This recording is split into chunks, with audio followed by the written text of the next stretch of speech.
Sir మీరేమో గొప్ప పాలన 10 సంవత్సరాలు గొప్పగా అందించినామని మీరు అంటున్నారు. 10 సంవత్సరాలు రాష్ట్రాన్ని దోచుకున్నారు అని చెప్పేసి కాంగ్రెస్ నేతలు అంటున్నారు. ఈ రోజు చూసుకున్నట్టయితే అన్ని రంగాలలో ఫెయిల్యూర్ అయ్యి కరప్షన్ చేసినటువంటి పార్టీ బీఆర్ఎస్ టీఆర్ఎస్ అని చెప్తున్నారు సార్.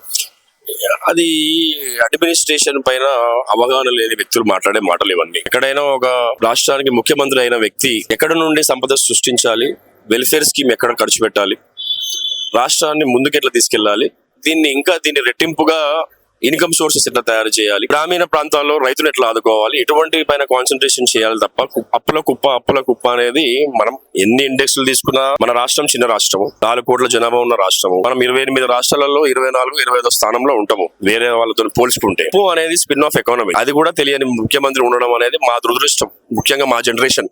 ఎందుకంటే ఎన్నో ఆశలతోని 10 సంవత్సరాల తర్వాత ఈసారి కూడా బీఆర్ఎస్ వచ్చి ఉంటే ఎక్కడికో వెళ్ళిపోయేది హైదరాబాద్. మా బ్యాడ్ లకు ఏం పర్వాలేదు, ఇంకో 2 సంవత్సరాలు మీరు ఈ మైక్ ఎవరినైనా పెట్టి 100% ఎవరికైనా వచ్చిందని చెప్తే సోషల్ మీడియాలో కూడా లేదు వాళ్ళ దగ్గర. వాళ్ళ సోషల్ ఈ మైక్ ఈ హైదరాబాద్ సిటీలో ఏ బస్తీలో పెట్టండి, మీరు బీపేసుకోవాల్సి వస్తుంది. అంత దారుణంగా ఉంది గ్రౌండ్ లో. తెలుసు, వాళ్ళకు కూడా తెలుసు. అయినప్పటికీ వాళ్ళ ఇంట్రెస్ట్ అది కాదు.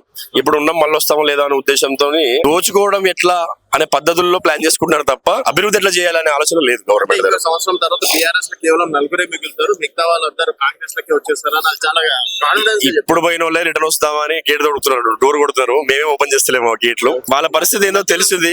నాన్నగారి పేరు కూడా వచ్చింది, ఆయనే కదా ముందుండే అంత ఆర్గనైజ్ చేసేది. ఆయన ఎట్లా మాట్లాడతారు. ఉంటారు ఇక బయట పడిన వాళ్ళు ఉంటారు, పడిన వాళ్ళు ఉంటారు, వ్యక్తిగతంగా న్యూస్ కావాల్సిన వాళ్ళు ఉంటారు. ఛానల్ కాంపిటీషన్ ఎక్కువ ఉంది. ఎవరు thumbnails వాళ్ళకి కావాలి పెట్టుకుంటారు, తప్పేముంది అందులో.